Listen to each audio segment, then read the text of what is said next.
Tetapi apabila nak menjaga hubungan dengan manusia, sehingga kita terpaksa melanggar hubungan dengan Allah, dan pada waktu tu kita tak wajib lagi dah, bahkan haram untuk kita menjaga hubungan sesama manusia.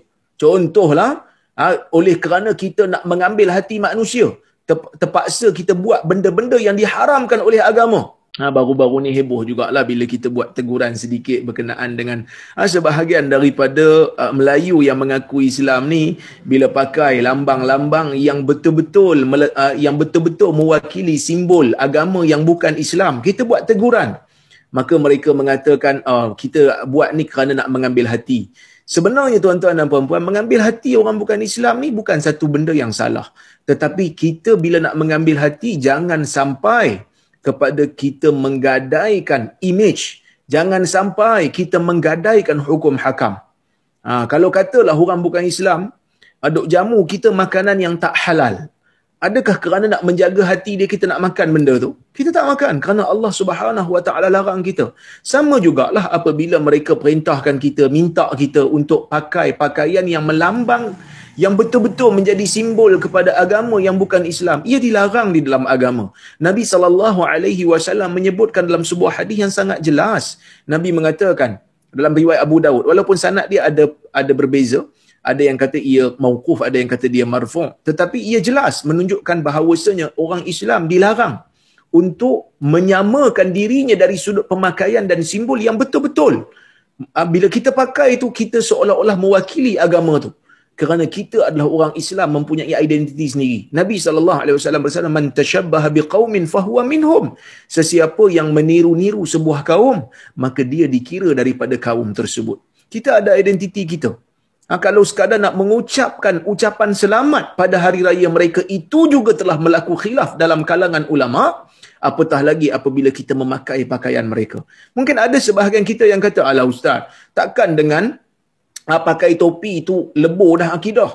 Takkanlah pakai pakaian lambang, pakai pakaian lambang perayaan mereka dah lebur dah akidah. Kita kata betul, akidah tak lebur.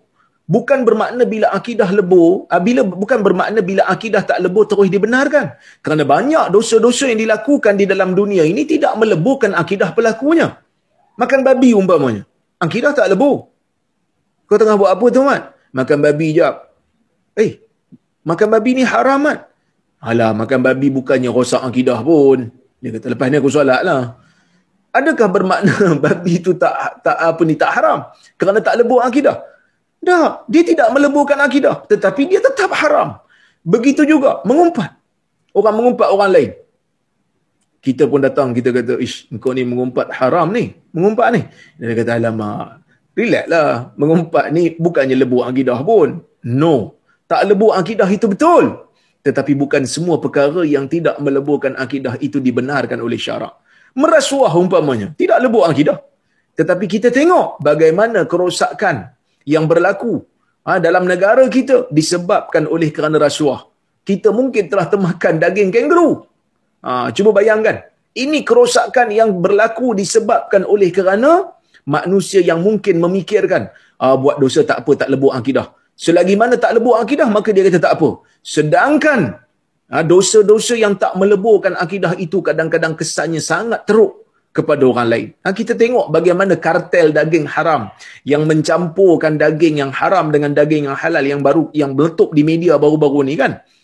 Mungkin kita dah makan daging kangaroo sebelum ni. Mungkin kita duk ingat macam sup ekor lembu, rupanya sup ekor kangaroo. Patutlah lepas makan rasa nak terlompat-lompat aja kan. Jadi kita nak kata, adakah rasuah meleburkan akidah? Selagi mana dia mengatakan rasuah itu haram tetapi dia buat, maka akidah dia tidak terganggu. Akidah dia tak lebur, dia still Muslim. Tetapi dia telah melakukan perkara yang dilarang oleh agama. Jadi benda ni tuan-tuan dan puan-puan kita kena faham. Supaya kita tidak tertipu dengan syaitan, tidak dibelit dengan syaitan. Hanya semata-mata kata, akidah tidak lebur, maka boleh buat. Bukan begitu. Bukan begitu mudahnya Islam. Bukan begitu mudahnya hukum hakam di dalam agama. Jadi kalau tak reti tuan-tuan dan puan-puan, boleh mari kuliah. Kuliah online banyak sekarang ni.